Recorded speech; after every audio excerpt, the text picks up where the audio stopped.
Match très attendu entre Nîmes 4e et Dijon 6e. Deux équipes invaincues depuis le début du championnat. Nîmes va devoir évoluer sans Mendy suspendu, Omrani et Sissane sont blessés.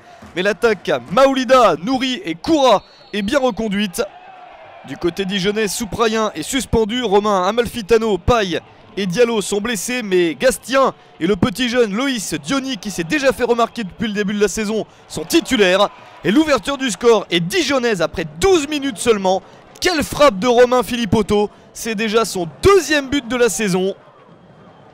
C'est la surprise aux Costières, Dijon mène 1-0. Un match qui est donc bien parti et avec des Dijonnais très en forme dans les premières minutes.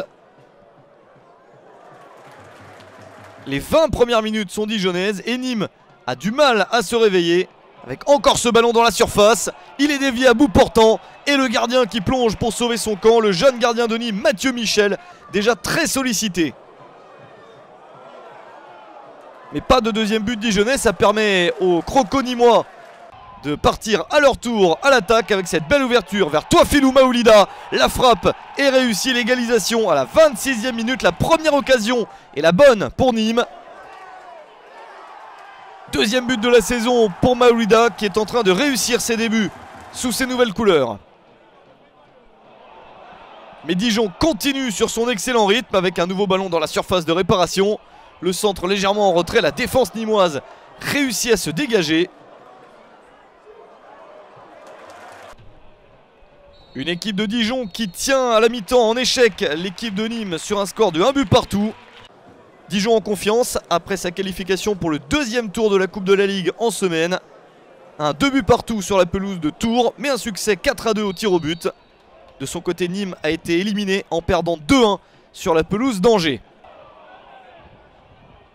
En seconde période, Dijon continue à avoir beaucoup de situations d'attaque. Mais Nîmes résiste bien. Les défenseurs réussissent souvent à dégager le ballon. Et quand ce n'est pas eux, le gardien Mathieu Michel se montre à la hauteur. Ça permet à Nîmes de toujours croire en une victoire. Et ce sera peut-être le cas grâce à ce deuxième but, celui d'Anthony Koura à la 78e minute. Troisième but de la saison pour Koura, co-meilleur buteur du championnat. Dijon a bien joué mais se retrouve piégé dans ce match. Des Dijonnais qui espèrent peut-être sur une dernière action revenir. Les arrêts de jeu avec ce ballon sur le côté. Une possibilité de centre. La reprise de la tête de William Rémy. Et à la 92e, l'égalisation à 2 partout. Nîmes avait fait le plus dur. Mais William Rémy inscrit son premier but de la saison pour offrir un point plutôt mérité sur l'ensemble du match aux Dijonnais. Score final 2 buts partout entre Nîmes et Dijon.